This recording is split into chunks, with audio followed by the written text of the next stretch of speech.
மகாபாரதம் அகண்ட பாரதத்தின் பெருமைதனை உலகிற்கு உணர்த்தும் இந்து மத இதிகாச காவியம். மகாபாரதம் ஒவ்வொரு எழுத்தும் ஒவ்வொரு வரியும் பல்வேறு உண்மைகளை உணர்த்தும் வாழ்வியல் பாடம்.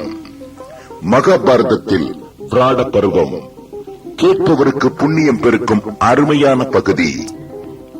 கேட்பவர் மனங்களில் ஏற்படும் சலனங்களில் தெளிந்த ஞானம் தரும் நம்பிக்கையூட்டும் சம்பவங்களை தொகுத்து வசந்த காலத்து நீரோடையாய் வாசமிகு மலர்களாய் வழங்குகிறார் மாபாரத செல்வி நாவுக்கரசி திருமதி பிறை மணிமாறன் அவர்கள். விராட பருவம் காட்சிகளை நம் மனக்கண் முன் காணவாரீர் என உங்களை கரம் கூப்பி அழைக்கின்றோம். இவ்வரிய முடிநாடாவினை வழங்கியிருப்பவர் மதுரை மாவட்ட ஜனகல்யாண் தலைவர், மதுரை காமராஜர் சாலை ஆனந்தா மெட்டல் கம்பெனி உரிமையாளர் திரு ஆனந்தா டி அமிர்தம் அவர்கள். மகாபாரத தொடர் உரையினுடைய 3வது பகுதியாக இன்று விராட பருவத்தை உங்களோடு பகிர்ந்து கொள்ள இருப்பதிலே மிக்க மகிழ்ச்சி அடைகின்றேன். நேற்றைய தினம் பாண்டவர்கள் வனத்திலே அனுபவித்த துன்பங்கள் மலை போல் அவர்களை வழிமறித்தாலும் இறை அருளினால் எப்படி பனி போல் விலகி போயிற்று என்பதை பார்த்தோம். மகாபாரத கதையினுடைய ஒவ்வொரு பகுதியும் நமக்கு ஒரு வாழ்வியல் பாடத்தை சொல்லிக் கொண்டே இருக்கிறது. பகவானை சரணாக அடைந்தால் எந்த துன்பத்திலிருந்தும் அவன் நம்மை தூக்கி எடுத்து ரட்சிப்பான் என்பதை பாஞ்சாலி சபத பகுதி நமக்கு எடுத்து கூறிற்று. அதைத் தொடர்ந்து வருகிற விராட பருவத்திலேயும் நம்முடைய வாழ்வியலுக்கு தேவையான பல நல்ல சிந்தனைகள் உள்ளடங்கி இருக்கிறது. மகாபாரத கதையினுடைய விராட பருவமானது ஒரு புண்ணியமான பகுதி. ராமாயணத்திலே சுந்தரகாண்டத்தை மட்டும் செவிமடுத்தால் ராமாயணம் முழுவதும் கற்ற புண்ணியம் கிடைக்கும் என்று பெரியவர்கள் எப்படி நம்பி வருகிறார்களோ, அதுபோல மகாபாரத கதையிலே விராட பருவம் மட்டும் கேட்டாலும் பாரத கதை முழுவதையும் கேட்ட புண்ணியம் கிடைக்கும். ராமாயணத்திலே சுந்தரகாண்டத்தை கற்றால் எவ்வளவு பெரிய குழப்பம் இருந்தாலும் தீரும் என்கிற நம்பிக்கை நம் நாட்டில் காலங்காலமாக இருந்து வருகிறது. மக்கள் அப்படி கற்று பயணம் அடைந்து வருகிறார்கள். மகாபாரத கதையிலே விராட பருவம் படித்தால் வறண்ட பூமியில் கூட மழை வரும் என்கிற ஐதீகம் நம் தேசத்தில் பன்னெடுங்காலமாக இருந்து வருகிறது. சொல்லப்போனால் மிக அதிகமாக ராமாயணத்தை விட நம் தேசத்தின் கிராமப்புறங்களில் பாரத கதைதான் மிக அதிகமாக சொல்லப்படுகிறது. மதுரை, ராமநாதபுரம் மாவட்டங்களை எல்லாம் தாண்டி ஆற்காடு மாவட்டத்திற்குள் சென்று விட்டோம் என்றால் ஆண்டுதோறும் விடாமல் பாரத கதையை சொல்லவும் கேட்கவுமான ஒரு பழக்கத்தை அப்பகுதியில் வாழக்கூடிய மக்கள் காலங்காலமாக கடைபிடித்து வருகிறார்கள். விராட பருவம் சொன்னால் மழை வந்து பூமி செழிக்கும், நிலம் குளிரும் என்று ஒரு நம்பிக்கை. விராட பருவத்தை நாம் சிறந்த புண்ணியத்தை பெறலாம் என்பதாக நம் பெரியவர்கள் சொல்லி வைத்திருக்கிறார்கள். அப்படியானால் ராமாயணத்து சுந்தரகாண்டத்திலேயும் மகாபாரத கதையினுடைய விராட பருவத்திலேயும் முக்கியமாக என்ன பேசப்படுகிறது என்றால், சுந்தரகாண்டத்திலே சீதாதேவியார் தான் பட்ட துன்பங்களை எல்லாம், அசோகவனத்திலே இருந்து அனுபவித்த அனைத்து சிரமங்களையும் சுந்தரகாண்டத்திலே ஆஞ்சநேயனிடத்தில் எடுத்துச் சொல்லுவதாக ஒரு அபூர்வமான சூடாமணி படலம் என்கிற பகுதி ராமாயணத்தில்.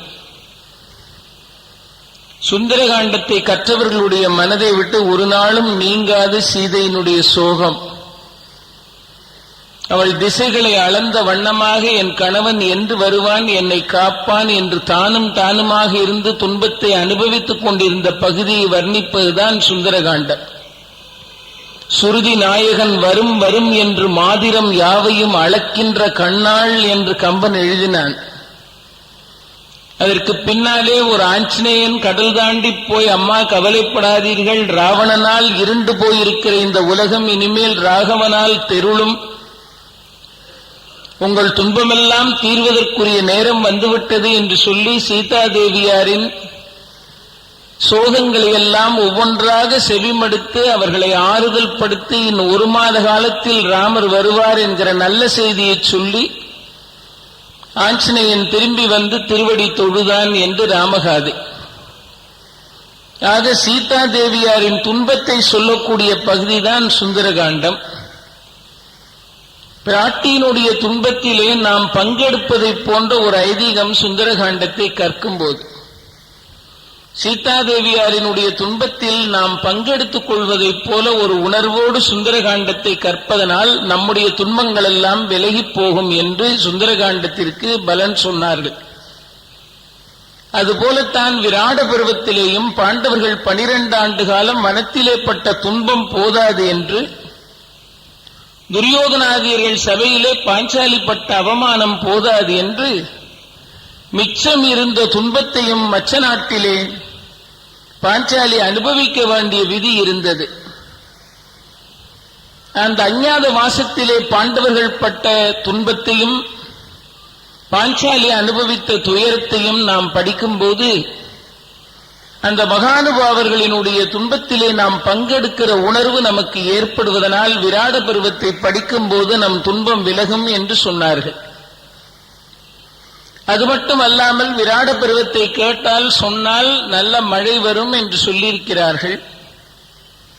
அதற்கு காரணம் என்ன என்றால், எப்பொழுது மச்ச நாட்டிலே வாழ வேண்டும் என்று 1 ஆண்டு கால அஞ்ஞாத வாசத்திற்கு விராடன் அரசாட்சி செய்த மச்ச நாட்டை பாண்டவர்கள் தேர்ந்தெடுத்தார்களோ,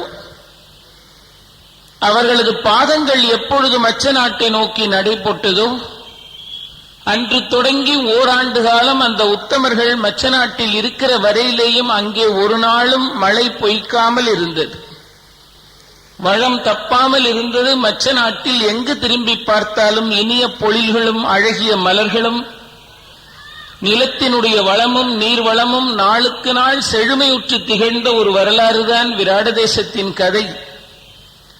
பாண்டவர்கள் 1 ஆண்டு காலமாக விராடனுடைய அந்த மச்ச நாட்டிலே தங்கி இருக்கும் போது நாளும் நாளும் அந்த தேசமானது செழிப்பிலே மேலோங்கி சென்று கொண்டே இருந்தது. நாம் சாதாரணமாக நடைமுறை வாழ்க்கையிலே கூட நாம் சொல்லுவோம், நல்லவர்களினுடைய பாதம் பட்டால் நன்மையெல்லாம் நடக்கும். பெரிய மகான்கள், ஞானிகள், சாதுக்கள், உத்தமர்கள் நம் வீடுகளை தேடி வருகிற போது நாம் எல்லையில்லாத மகிழ்ச்சி அடைகிறோம். ஏனென்றால் அவர்கள் பாதம் பட்ட மாத்திரத்தில் நமக்கு சுபிட்சமும் மகிழ்ச்சியும் வருகிறது. எப்பொழுதும் பகவத் சிந்தனையாகவே இருக்கக்கூடியவர்கள், அகிலமும் வாழ வேண்டும் என்று நினைக்கக்கூடிய உத்தமர்கள், யாருக்கும் சிந்தையில் கூட தீங்கு நினைக்காதவர்கள், அவர்கள் திருவடி படுகிற போது நம்முடைய வீடு சுபிட்சமாகிறது, நம்முடைய துக்கங்கள் எல்லாம் மறைந்து போகிறது என்று உணர்ந்து நாம் மகிழ்ச்சி அடைகிறோம். அவர்கள் பாதம் பட்ட இடத்தில் பூ மலரும் என்று சொல்லுகிறோம்.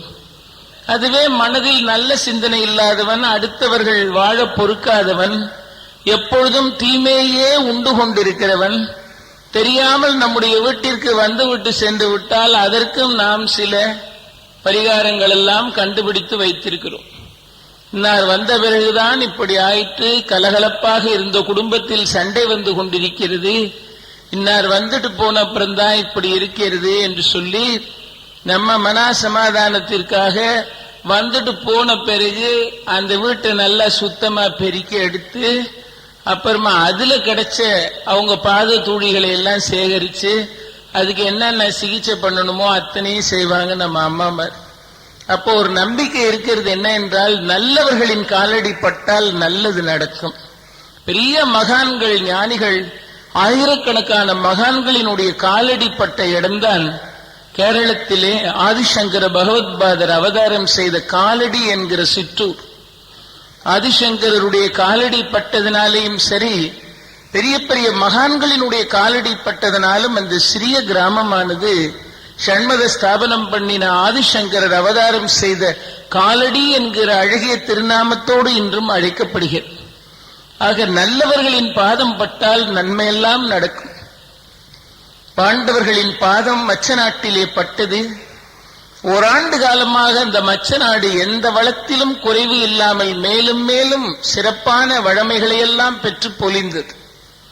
ஆகவேதான் விராட பருவத்தை இன்று கேட்டாலும் கூட எவ்வளவு வறண்ட பூமியாக இருந்தாலும் மழை வர்ஷிக்கும் என்கிற ஒரு நம்பிக்கையும் ஒரு ஐதீகமும் நம்முடைய நாட்டில் காலங்காலமாக இருந்து வருவதற்கு அதுதான் காரணம்.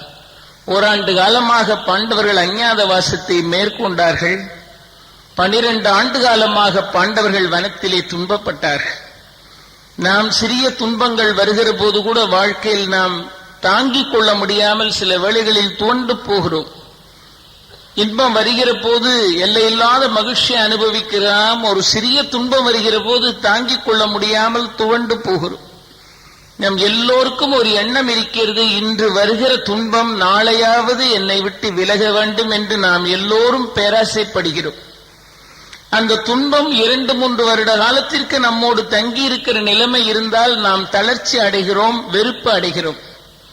12 ஆண்டு காலமாக தங்களுக்கு ஏற்பட்ட சோதனைகளை மாறி மாறி தாங்கிக் கொள்ளக்கூடிய மனோபலமும் உறுதியும் உடையவர்களாக பாண்டவர்கள் இருந்தார்கள். நாம் வாழுகிற வாழ்க்கையில் எதிர்ப்படுகிற துன்பங்களை தாங்கிக் கொள்ளக்கூடிய மனோ வலிமையை நாம் பெருக்கிக் கொள்ள வேண்டும் என்பதும் பாண்டவர் வனவாசம் நமக்கு தருகிற ஒரு அருமையான அறிவுரை தான்.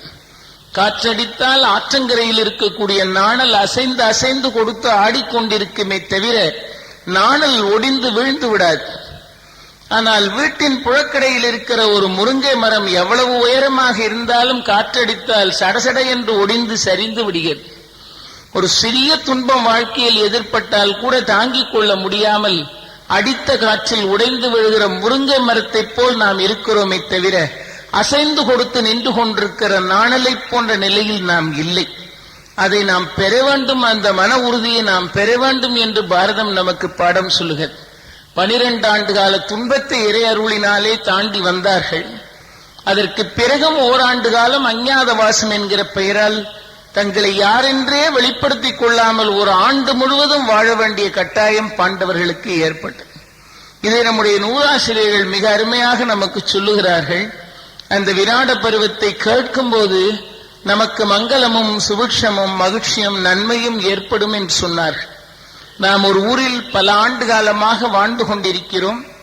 வேறு வழி இல்லாமல் ஏதோ சூழ்நிலைகளின் காரணமாக ஓராண்டு காலத்திற்கு வேறொரு இடத்தில் போய் தங்க வேண்டிய ஒரு கட்டாயம் நம் வாழ்க்கையில் ஏற்படுமானால் நாம் உடனே நினைப்போம், நாம் வாழ்ந்த ஊரில் என்னென்ன வசதிகள் சௌகரியங்கள் இருந்ததோ அது மாதிரியான சௌகரியங்கள் இருக்கக்கூடிய வேறொரு ஊரை தேர்ந்தெடுத்துத்தான் வாழ வேண்டும் என்று நினைப்போம். அரசாங்க உத்தியோகத்தில் இருக்கக்கூடியவர்களுக்கு மாற்று பணி என்று டிரான்ஸ்பர் வந்துவிட்டால் அவர்கள் வாழக்கூடிய ஊரை போல ஒரு ஊருக்கு அவர்களுக்கு வேலை மாற்றம் கிடைத்தால் வருத்தப்பட மாட்டார்கள். தஞ்சையில் இருக்கிறவரை தூத்துக்குடிக்கு மாற்றினால் கண்டிப்பாக வருத்தப்படுவார். இவ்வளவு சிறப்பான தண்ணீர் செழிப்போடு இருந்துவிட்டு தூத்துக்குடிக்கு போய் தூக்கி விட்டார்களே என்று வருத்தப்படுவார்கள். நல்ல கரிகாய் கிடைக்க வேண்டும், பசுமையான மலர்கள் இருக்க வேண்டும், நல்ல தண்ணீர் தட்டுப்பாடு இல்லாமல் இருக்க வேண்டும். அதிலேயும் மாற்றமாகி போன பிறகு இருக்கிற வீட்டுக்கு பக்கத்திலேயே கடத்தெரு இருக்கணும், அவசரத்துக்கு ஒரு ஆஸ்பத்திரி இருக்கணும், ரொம்ப தூரம் நடந்து போகாம பக்கத்துல போய் வணங்கிட்டு வர மாதிரி ஒரு கோயில் இருக்கணும், ரயில்வே ஸ்டேஷனும் பக்கத்தில் இருக்கணும், பஸ் ஸ்டாண்டும் பக்கத்தில் இருக்கணும். இந்த மாதிரி எல்லாம் பக்கத்தில் இருக்கிற மாதிரி ஒரு வீடா இருந்தா பாருன்னு சௌகரியமா. நாம எங்க இருந்து பழகுறோமோ அங்கு என்ன சௌகரியங்கள் இருக்கிறதோ அந்த சௌகரியங்கள் இருக்கிற இடத்தை தான் தற்காலிகமாக போய் தங்குவதற்கு கூட நாம் தேர்ந்தெடுக்கிறோம். ஆனால் பாண்டவர்கள் வனவாசம் முடிந்த பிறகு ஓராண்டு காலம் அஞ்ஞாத வாசம் என்கிற பெயரால் மறைந்து வாழுகிற வாழ்க்கையை எந்த நாட்டில் போய் வாழலாம் என்று ஒரு ஆலோசனை செய்கிறார்கள். இந்த ஆலோசனையை செய்யும் போது அவர்களோடு வனவாசத்தோடு உடன் இருந்த அந்தணர்கள் எல்லாம் வேத வித்துக்கள் எல்லாம் இருந்தார்கள். தௌமிய மகரிஷியும் இருந்தார். பாண்டவர்கள் ஐவருமாக சேர்ந்து எந்த தேசத்தில் ஓராண்டு காலம் இருக்கலாம் என்று சிந்திக்கிறார்கள். கௌரவாதியர்கள் வாழ்ந்து கொண்டிருக்கிற நாட்டை சுற்றி மகத நாடு இருக்கிறது, விதேகம் இருக்கிறது, கலிங்க நாடு இருக்கிறது, கேகேயம் இருக்கிறது, இப்படியெல்லாம் பல தேசங்கள் இருக்கிறது, மச்ச நாடு இருக்கிறது. இதில் எங்கே போய் நாம் இருக்கலாம் என்று எல்லோரும் பேசிக் கொண்டிருக்கிறார்கள். அப்படி பேசும்போது தர்மபுத்திரன் சொன்னான், நல்ல நீதியில் சிறந்த ஒரு நாடாக நாம் போய் தங்குகிற நாடு, அறத்தை முன்னிலைப்படுத்தக்கூடிய ஒரு மன்னன் அரசாட்சி செய்கிற நாடாக இருக்க வேண்டும் என்றார். ஒரு தேசத்தினுடைய மிக முக்கியமான பண்பே அந்த தேசத்தில் வாழக்கூடிய மக்களும் அதனை அரசாட்சி பண்ணக்கூடிய மன்னனும் அறமுணர்ந்தவர்களாக இருக்க வேண்டும் என்பது மிக மிக முக்கியமானது. அப்ப போய் ஓராண்டு கால அஞ்ஞாத வாசம் பண்ண வேண்டிய நாட்டுல நல்ல தானியங்களும் கனிவர்க்கங்களும் பழ வகைகளும் ஏராளமான செழுமையான அனைத்து இயற்கை வளங்களும் இருக்கிற ஒரு தேசமா தேர்ந்தெடுத்து ஓராண்டு காலம் போய் அஞ்ஞாத வாசம் பண்ணலாம் என்று அவர்கள் பேசவில்லை. எந்த தேசத்துல போய் இருக்கலாம் என்று கேட்கும் போது அர்ஜுனனும் தர்மனும் ஒரு சேர சொன்னார்கள், எந்த நாட்டில் நீதிக்கு முக்கியத்துவம் தரப்படுகிறதோ, எங்கே தர்மம் மரியாதை செய்யப்படுகிறதோ, எங்கே உண்மையான பண்பு நலன் ஒளிர்விட்டு மிளிர்கிறதோ, அந்த தேசத்தில் தான் நாம் போய் ஓராண்டு காலம் மறைந்து அஞ்ஞாத வாசம் பண்ண வேண்டும். அப்படி பார்த்தால் மனுக்குலத்திலே மனு என்கிற அரசனுடைய வழியிலே வந்தவனாக இருக்கிற விராட மன்னன் மச்ச நாட்டை அரசாட்சி பண்ணி கொண்டிருக்கிறான். அவன் நீதி நெறிகளில் என்ன உண்மைகளையெல்லாம் நம் பெரியவர்கள் பழங்காலத்தில் சொல்லி வைத்தார்களோ அவைகளையெல்லாம் தவறாமல் கடைபிடிக்கக்கூடிய அருமந்த மன்னன். அவனது தேசத்திலே போய் ஓராண்டு காலம் நாம் அஞ்ஞாத வாசம் செய்வதுதான் சரி என்று தோன்றுகிறது. ஏன் தெரியுமா? பாண்டவர்களாகிய நாம் மட்டுமல்ல, வான் வாழுகிற அமரர்கள் ஓராண்டு காலம் பூமியில் எங்காவது தங்கியிருந்து வாழ வேண்டும் என்கிற ஒரு நிலை ஏற்பட்டால் அவர்கள் கூட விராட மன்னன் அரசாட்சி பண்ணுகிற மச்ச நாட்டைத்தான் தேர்ந்தெடுப்பார்கள். தர்மபுத்திரன் சொல்லுகிறான், அந்த நாட்டிற்குள் நுழைந்தால் எங்கு பார்த்தாலும் வேத வித்துக்களும் அந்தணர்களும் வாழக்கூடியதாக இருக்கிற அபூர்வமான ஒரு நாடு, நீதியும் தர்மமும் நிலை பெற்றிருக்கக்கூடிய மச்ச நாட்டிலே ஓராண்டு காலம் நாம் அஞ்ஞாத வாசம் செய்யலாம் என்று நான் நினைக்கிறேன். விராடன் அந்த பூமியை அரசாட்சி செய்கிறான் என்று தர்மபுத்திரரும் அர்ஜுனனும் ஒரு சேரச் சொன்னார்கள். ஆக விராட மன்னனுடைய மச்ச நாட்டிலே போய் ஓராண்டு காலம் தங்கியிருப்பது என்று முடிவு செய்து விட்டார்கள். முடிவு செய்துவிட்டு அந்த மச்ச நாட்டை தேடி பாண்டவர்கள் எல்லாம் வந்து மச்ச நாட்டினுடைய எல்லையிலே வனவாசத்தில் தங்களோடு தங்கியிருந்த அந்தணர்களுக்கெல்லாம் விடை கொடுத்து அவர்களை எல்லாம் அனுப்பிவிட்டு இவர்களுக்கு அறிவுரை சொல்வதற்காக உடனிருந்து உதவியவரான தௌமிய மகரிஷி அவர் சொல்லுகிறார், ஓராண்டு கால அஞ்ஞாத வாசம் முடிந்து நீங்கள் வருகிற வரையிலேயும் இந்த மச்ச நாட்டின் எல்லையில் ஒரு சிறிய ஆசிரமத்தை அமைத்துக் கொண்டு நான் இங்கு இருக்கிறேன், நீங்கள் மச்ச நாட்டை நோக்கி புறப்படுங்கள் என்று. அந்த மச்ச நாட்டினுடைய எல்லையை தாண்டி உள்ளே செல்லுவதற்கு முன்னால் தர்மபுத்திரர் சொன்னார், நாம் எப்பொழுதும் பயன்படுத்தக்கூடிய ஆயுத அஸ்திரங்கள் சங்கங்களோடு நாம் புறப்பட்டு அந்த தேசத்திற்குள் செல்வோம் என்றால், ஐவராக சென்றால் இவர்கள்தான் பாண்டவர்கள் என்று எல்லோரும் அடையாளம் கண்டுபிடித்து விடுவார்கள். ஆகவே முதலில் நம் ஆயுத அஸ்திரங்களை அந்த தேசத்திற்குள் நாம் பிரவேசம் செய்வதற்கு முன்னால் பத்திரப்படுத்த வேண்டும் என்று சொல்லி அனைத்து திவ்ய ஆயுத அஸ்திரங்களையும் ஒன்றாக சேர்த்து அதை ஒரு மான் தோளிலே சுருட்டி எடுத்து அந்த ஊரினுடைய எல்லையில் இருந்த மச்ச நாட்டு எல்லையிலே இருந்த ஒரு வன்னி மரத்திலே பத்திரமாக ஆயுத அஸ்திரங்களை எல்லாம் வைத்துவிட்டு இந்த அஸ்திரங்களோடு புறப்பட்டு சென்றால் நிச்சயமாக நம்மை அடையாளம் கண்டுகொள்வார்கள். அது மட்டுமல்லாமல் போய் தங்கியிருக்கிற தேசத்தில் நல்லதும் நடக்கலாம், சில வேளைகளில் நாம் எதிர்பாராத சம்பவங்கள் நடக்கலாம். அந்த நேரத்தில் ஆயுத அஸ்திரங்கள் நம் கைகளில் இருக்குமானால் உடனே நம் பழக்கத்தினால் அதை பிரயோகம் செய்ய வேண்டும் என்கிற எண்ணம் கூட வரலாம். ஆகவே அஸ்திரம் இல்லாமல் இருப்பது நல்லது என்று ஆயுத அஸ்திரங்களை எல்லாம் ஒரு மான் தோளிலே சுற்றி எடுத்து வன்னி மரத்தில் வைத்துவிட்டு அந்த எல்லையிலே இருந்து காளி தேவியும் துர்க்கையும் வணங்கிவிட்டு உள்ளே செல்லலாம் என்று பாண்டவர்கள் முடிவு செய்கிறார்கள். இந்த ஆயுத அஸ்திரங்கள் கையில் இருந்தால் அவைகளை பிரயோகம் பண்ணி தீர வேண்டிய அவசியம் ஏற்படும் போது சிந்திக்காமல் உடனே அதை கையில் எடுக்க வேண்டிய நிலை வரும் என்பதனால் ஓராண்டு காலத்திற்கு ஆயுத அஸ்திரங்களுக்கு விடுமுறை கொடுத்து விடுவது என்று பாண்டவர்கள் முடிவு செய்கிறார்கள். இப்பவும் நம்முடைய உலகம் அதைத்தான் சொல்லிக் கொண்டிருக்கிறது. அதிகப்படியான ஆயுத பிரயோகத்தை எல்லா தேசங்களும் நிறுத்தக்கூடிய ஒரு நிலை வந்தால்தான் உலகத்தில் சமாதானமும் அமைதியும் நிலை பெறும் என்று பெரியவர்கள் இன்று வரையிலேயும் டிசார்மமெண்ட் பற்றி பேசிக்கொண்டுதான் இருக்கிறார்கள். ஆனால் இவைகளையெல்லாம் சொல்லிக் கொண்டிருக்கிற தேசங்கள் கூட ஏராளமான ஆயுதங்களை உற்பத்தி செய்து பிற நாடுகளுக்கு விற்பனை செய்வதிலும் கூட கடுமையான தீவிரம் காட்டிக் கொண்டு வருகிறார்கள். நம்ம ஒரு முரண்பாடான ஒரு உலகத்தில் நாம் வாழ்ந்து கொண்டிருக்கிறோம். ஒரு பக்கத்தில் அமைதியை பேசிக் கொண்டிருக்கிறோம், மற்றொரு பக்கத்தில் கடுமையான ஆயுத அஸ்திரங்கள் நாள்தோறும் உலகத்தில் தயார் செய்யப்பட்டு கொண்டே இருக்கிறது.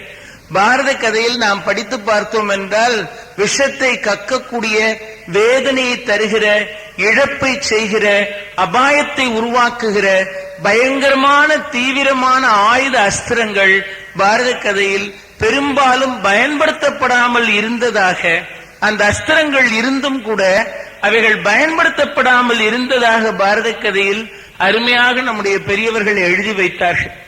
ஆயுதங்களை பிரயோகம் செய்கிற போது அதற்கான சந்தர்ப்பம் 50% உருவாகும் போதே முழுவதுமாக அதை பயன்படுத்த வேண்டும் என்கிற எண்ணம் ஆயுதத்தோடு புழங்குகிறவர்களுக்கு உண்டாகிறது.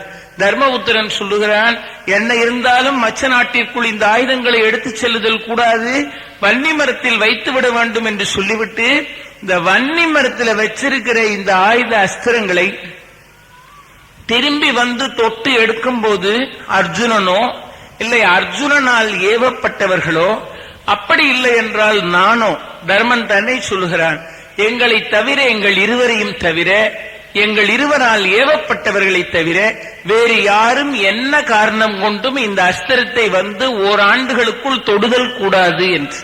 ஏனென்றால் தர்மனுக்கு நல்லா தெரியும், ஒரு அவசரம் வந்தா ஓட்டமா ஓடி வந்து வச்ச இடத்துல இருந்து கதையை தூக்கிட்டு பீமன் ஓடுவான் தெரியும். ஆகவே யாரும் அந்த அஸ்திரங்களை தன்னையும் அர்ஜுனனையும் தங்கள் 2 பேரால் ஏவப்பட்டவர்களையும் தவிர பாக்கி யாரும் தொடக்கூடாது. இனிமேல் மச்ச நாட்டிற்குள் நுழைய வேண்டும், விராட மன்னனிடத்திலே போய் பணியாட்களாக சேர்ந்து ஓராண்டு காலம் தங்கள் அடையாளத்தை காட்டிக் கொள்ளாமல் வாழ்வது என்று முடிவு செய்தார்கள். அப்பொழுது அர்ஜுனன் கேட்டான் தர்மபுத்திரரை பார்த்து, அண்ணா நீங்கள் என்ன செய்வீர்கள்? எப்படியெல்லாம் இந்திரபிரஸ்த நகரத்தில் ராஜபரிபாலனம் பண்ணிவிட்டு ஒரு தேசத்துல போய் ஒரு மன்னனிடத்தில் ஒரு பணியாளை போல இருப்பது உங்களுக்கு சாத்தியப்படுமா என்று அர்ஜுனன் கேட்கிறான். அப்பொழுது தர்மபுத்திரர் சொன்னார், சில வேளைகளில் காலம் நாம் என்ன செய்ய வேண்டும் என்று நம்மை கட்டாயப்படுத்துகிறதோ அதை கண்டிப்பாக செய்தே தீர வேண்டும் என்பதுதான் உலக நியதி. அதிலிருந்து எந்த மனிதனும் தப்பித்துக் கொள்ள முடியாது. இது காலத்தினுடைய கட்டாயம். நான் என்னுடைய பெயரை கங்குபட்டர் என்று மாற்றிக்கொண்டு அந்த மன்னனுடைய சபையிலே போய் ஒரு தலைவனை போல் இருந்து கொண்டு அவனுக்கு அவ்வப்போது பள்ளி சகுனம், ஜோதிடம் இவைகளை பார்த்து சொல்லிக் கொண்டு ஏட்டுச்சுவடிகளை படித்துக் கொண்டு விகடமாக பேசிக்கொண்டு பொழுதுபோக்காக அந்த மன்னனோடு சொக்கட்டான் ஆடிக்கொண்டு ஓராண்டு காலம் நான் யார் என்பதை காட்டிக்கொள்ளாமல் வாழலாம் என்று முடிவு செய்திருக்கிறேன். கங்குபட்டர் என்கிற பெயரோடு நான் புறப்பட்டு செல்லப் போகிறேன் என்று சொல்லிவிட்டு தர்மபுத்திரர் மீண்டும் தன் கரங்களை குவித்து சூரிய பகவானை துதிக்கிறார். அந்த ஆதித்ய பகவானை துதித்த மாத்திரத்தில் தர்மபுத்திரனுடைய இயல்பான உருவமானது மாறி ஒரு வேத வித்துவை போல ஒரு அந்தணரை போன்ற உருவத்தை தர்மபுத்திரன் பெற்றான். அந்த உருவத்தோடு தர்மரை பார்க்கும்போது வேறு யாரும் இவன் யுதிஷ்டிரன் தான் என்று கண்டுகொள்ள முடியாத அளவுக்கு தன்னுடைய உருவத்தை மாற்றிக்கொண்டு அந்த உருவை பார்த்த மாத்திரத்தில் யாரேனும் அந்த உருவத்தை பார்த்தால் அவர்கள் மனதில் நிறைவும் மகிழ்ச்சியும் இன்னாருடன் இருக்க வேண்டும் என்கிற உணர்வையும் ஏற்படுத்தக்கூடிய விதமான ஒரு பொலிவான தோற்றத்தை பெற்று தர்மபுத்திரன் புறப்பட்டு செல்லுகிறான். கங்குபட்டர் என்கிற பெயரோடு அர்ஜுனனை பார்த்து தர்மர் கேட்டார், நான் இப்படி உருமாறிக்கொண்டேன், நீ என்ன செய்ய போகிறாய்? உன் கைகளை தொங்கவிட்டால் அந்த கையானது உன் முழங்காலுக்கு கீழே இருக்குமே, அப்பேற்பட்ட விசேஷமான சாமுத்திரிகா லட்சணத்தை உடையவனாயிற்றே நீ. உன் கைகளில் புஜத்திலிருந்து உன்னுடைய நுனி விரல் வரையிலேயும் அம்புகளின் தழும்பு ஏராளமாக இருக்கிறது. இதை யார் பார்த்தாலும் அர்ஜுனன் என்று கண்டுபிடித்து விடுவார்களே. இந்த துவாபர யுகத்தில் ஏராளமான மக்கள் உன் பெயரை சொல்லும் போது கூட ஒரு புதிய சுகம் இருப்பதாக சொல்லிக் கொண்டிருக்கிறார்களே. நீ துவாபர யுகத்தினுடைய ஒரு பெரிய நாயகன் ஆயிற்றே, உன்னுடைய அங்க அடையாளங்களை நீ எப்படி மறைத்துக் கொள்ள முடியும் என்று அர்ஜுனனை பார்த்து தர்மபுத்திரர் கேட்கிறார். துவாபர யுகத்தில பகவான் கிருஷ்ணருக்கு அடுத்தபடியாக மக்கள் தங்கள் மனதை மிக அதிகமா பறிகொடுத்திருந்தது அர்ஜுனனிடத்தில் தான். அவன் துவாபர யுகத்தினுடைய ஒரு கதாநாயகனைப் போல அவன் இருந்தான். வில்லுக்கோர் விஜயன் என்று அவனை உலகம் அவ்வளவு பெருமையாக பாராட்டிய காலம். அதனால்தான் இன்னைக்கும் கூட அன்று அர்ஜுனன் எவ்வளவு பெருமைகளை அந்த யுகத்தில் சம்பாதிச்சிருந்தானோ அது இன்னைக்கு வரைக்கும் தொடர்கிறது. அதனால்தான் இப்பவும் வானத்துல இடி இடிச்சா நாம அர்ஜுனா அர்ஜுனான்னு சொன்னா இடி பயந்து ஓடி போயிரும் அப்படிங்கிற ஒரு நம்பிக்கை இன்னைக்கு வரைக்கும் இருக்கு. அப்படியானால் அந்த துவாபர யுகத்தில் அவனுக்கு எவ்வளவு மரியாதை இருந்திருக்கும் பாருங்கள். உன் கைகளில் இருக்கக்கூடிய இந்த அம்பு தழும்புகளை நீ எப்படி மறைக்கப் போகிறாய்? உன் கையை தொங்க விட்டாலே அர்ஜுனன் கண்டுபிடித்து விடுவார்களே என்று தர்மர் சொல்லுகிறார். அப்பொழுது அர்ஜுனன் சொன்னான், ஓராண்டு காலமாக என் கைகளை முழுவதும் என்னுடைய முழங்காலுக்கு கீழ் தொங்க விடாமல் நான் பார்த்துக் கொள்வேன் என்றார். ஒரு வருஷ காலம் எவ்வளவு சிரமமான காரியம் பாருங்கள். ஒரு வருஷ காலத்திற்கு என் கைகள் முழங்கைகளுக்கு கீழே இருக்கும்படியாக நான் ஓராண்டு காலத்திற்கு நான் என் கைகளை என்னுடைய முழங்காலுக்கு கீழே போகும்படியாக நான் வைத்திருக்க மாட்டேன். இப்ப இத கையில இருக்கக்கூடிய இந்த தழும்புகளுக்கு என்ன செய்ய போகிறாய் என்று கேட்கிறார். அப்பொழுது சொன்னான், இந்த தழும்புகளை எல்லாம் மறைப்பதற்கு நான் கை முழுவதும் ரவிக்கை அணிந்து கொண்டு அன்றொரு நாள் நான் தேவலோகத்திற்கு செல்லும் போது எனக்கு ஊர்வசி ஒரு சாபம் கொடுத்தாலே நீ பேடியாக போ என்று சொல்லி அந்த சாபத்தை தகுதியான நேரத்தில் பயன்படுத்திக் கொள்ளலாம் என்று சொன்னாள் அல்லவா?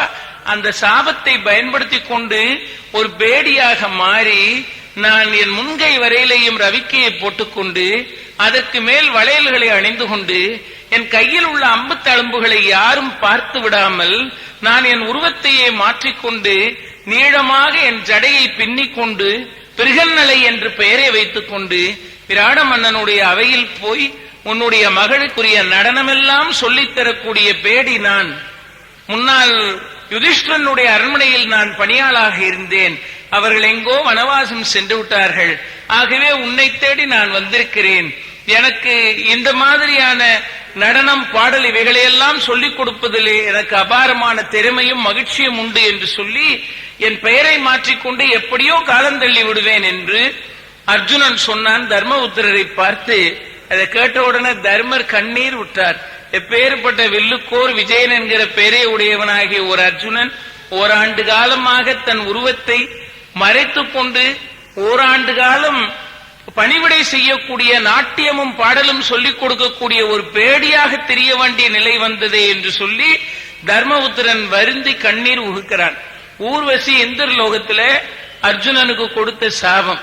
பாசுபதாஸ்திரம் பெறுவதற்காக கடும் தபசு பண்ணிய அந்த அர்ஜுனனுக்கு அஸ்திரம் கிடைத்த பிறகு அவனுடைய தவத்தை மெச்சி அவனை தேரில் ஏற்றிக்கொண்டு வானமண்டலம் கொண்டு போய் தேவேந்திரன் விருந்து படைத்தார். அந்த வானமண்டலத்திலே தேவலோகத்திலே நடந்த அபூர்வமான அந்த ஆடல் பாடல் நிகழ்ச்சிகளை கண்டு அர்ஜுனன் ரசித்துக் கொண்டிருக்கும் போது தேவலோகத்தின் நாயகனான தேவேந்திரன் நினைத்தான், அர்ஜுனனுடைய கண் பார்வை ஊர்வசியின் மேல் படுகிறது. ஆகவே ஊர்வசியை அர்ஜுனனிடத்தில் அனுப்பி வை என்று தேவேந்திரன் சொன்னான். ஊர்வசி அர்ஜுனனை தழுவுவதற்காக வரும்போது அர்ஜுனன் சொன்னான், அம்மா நான் எந்த வம்சத்தை சேர்ந்தவன் என்று உனக்கு தெரியுமா? சந்திரகுல மன்னர்களினுடைய வரிசையிலே வந்தவன் நான். என் குலமுதல்வனாக இருக்கிற ஒரு மன்னன் உனக்கு மனைவி என்கிற நிலையில் வைத்து பாராட்டத் தகுந்தவன் என்று சொன்னால் நான் உனக்கு மகன் உறவு வேண்டும். என்னை நீ அணைக்க முயல்வது சரியல்ல என்று அர்ஜுனன் பேசும்போது அவர் சொன்ன ஆவலோடு வந்த என்னை நிராகரித்தாய். ஆகவே உனக்கு சாபம் கொடுக்கிறேன், நீ பேடியா போனா. இங்க இருந்து தேவலோகத்துக்கு விருந்து சாப்பிட வந்துட்டு இப்படி ஒரு சாபத்தோடையா திரும்பி போறது என்று அவன் நினைக்கும் போது அவள் சொன்னாள், உரிய காலத்திலே இந்த சாபமானது உனக்கு ஒரு வரமா பயன்படும் என்றாள். அதனாலதான் இப்பொழுது அந்த சாபத்தை பயன்படுத்திக் கொண்டு ஓராண்டு காலமாக இப்படி பேடி வடிவத்தில் இருந்தால் யாரும் அர்ஜுனன் என்று கண்டுகொள்ள மாட்டார்கள் என்று பிருகன்னலை என்று தன் பெயரை மாற்றிக்கொண்டான் அர்ஜுனன்.